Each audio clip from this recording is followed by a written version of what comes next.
തിരഞ്ഞെടുപ്പ് വെറും രാഷ്ട്രീയ തീരുമാനമാകാതെ വികസനത്തിലേക്കുള്ള ചുവടുവയ്പാകട്ടെ.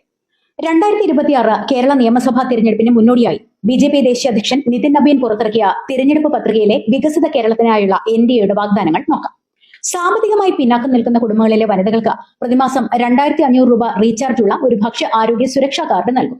ഇത് പലചരക്ക് സാധനങ്ങൾ വാങ്ങാനും മരുന്നുകൾ വാങ്ങാനും ഉപയോഗിക്കാം. പിന്തുണ ആവശ്യമുള്ള എല്ലാ വിളകൾക്കും താങ്ങുവില അഥവാ MSP ഉറപ്പാക്കും. തോട്ടമേഖലയിലെ നിയമങ്ങളും വന നിയമങ്ങളും ഭേദഗതി ചെയ്ത് പ്ലാന്റേഷൻ ഭൂമികളിൽ ഇടവിള കൃഷി അഥവാ മൾട്ടിക്രോപ്പ് അഗ്രികൾച്ചർ നടത്തുന്നതിനുള്ള അവസരം ഒരുക്കും. ആയുഷ്മാൻ ഭാരത് പദ്ധതി എല്ലാ മലയാളികൾക്കും ലഭ്യമാക്കും. അടിയന്തര ചികിത്സാ ആവശ്യങ്ങളിൽ 5 ലക്ഷം രൂപ വരെ ഇൻഷുറൻസ് പരിരക്ഷ ഇതുവഴി സാധ്യമാകും. കേരളത്തിന്റെ ദീർഘകാല സ്വപ്നമായ എയിംസ് യാഥാർത്ഥ്യമാക്കും. സാമ്പത്തികമായി പിന്നാക്കം നിൽക്കുന്ന കുടുംബങ്ങൾക്ക് ഓണത്തിനും ക്രിസ്തുമസിനും ഓരോന്ന് വീതം വർഷത്തിൽ 2 സൗജന്യ LPG സിലിണ്ടറുകൾ നൽകും. കേരളത്തിലെ ഓരോ വീടിനും പ്രതിമാസം 20,000 ലിറ്റർ കുടിവെള്ളം സൗജന്യമായി നൽകും. സാമ്പത്തികമായി പിന്നാക്കം നിൽക്കുന്ന കുടുംബങ്ങളിലെ ഗൃഹനാഥകൾക്കും വിധവകൾക്കും 70 വയസ്സിന് മുകളിലുള്ള മുതിർന്ന പൗരന്മാർക്കും പ്രതിമാസം 3000 രൂപ ക്ഷേമ പെൻഷൻ നൽകും. തിരുവനന്തപുരത്തെയും കണ്ണൂരിനെയും ബന്ധിപ്പിച്ചുകൊണ്ട് അതിവേഗ റെയിൽ ശൃംഖല. കൊച്ചി മെട്രോയുടെ എല്ലാ ഘട്ടങ്ങളും പൂർത്തിയാക്കും. കൂടാതെ തിരുവനന്തപുരത്തും കോഴിക്കോട്ടും പുതിയ മെട്രോ സർവീസുകൾ. കേരളീയർക്ക് പുതിയ തൊഴിൽ നൽകുന്ന സംരംഭങ്ങൾക്ക് ഓരോ നിയമനത്തിനും 1 ലക്ഷം രൂപ വരെ കുറഞ്ഞ പലിശയിൽ ലോൺ ലഭ്യമാക്കുന്ന എംപ്ലോയ്മെന്റ് ലിങ്ക്ഡ് ഇൻസെന്റീവ് സ്കീം.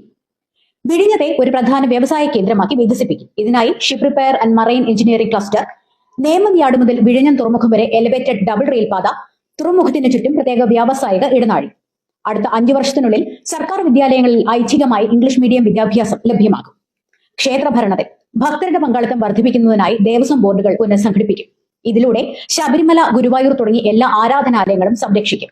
ശബരിമലയിലെ സ്വർണ്ണക്കൊള്ളയിൽ സമയബന്ധിതമായി CBI അന്വേഷണം നടത്തി അഴിമതിക്കാരെ നിയമത്തിന് മുന്നിൽ കൊണ്ടുവരും.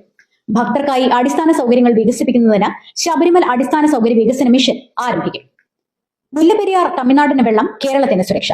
തമിഴ്നാടിന്റെ ജലാവകാശത്തെ ബാധിക്കാതെ കേരളത്തിന്റെ സുരക്ഷയും തമിഴ്നാടിന്റെ ജലലഭ്യതയും ഉറപ്പാക്കാൻ കേന്ദ്ര സർക്കാരുമായും തമിഴ്നാട് സർക്കാരുമായും സഹകരിച്ച് പ്രവർത്തിക്കും.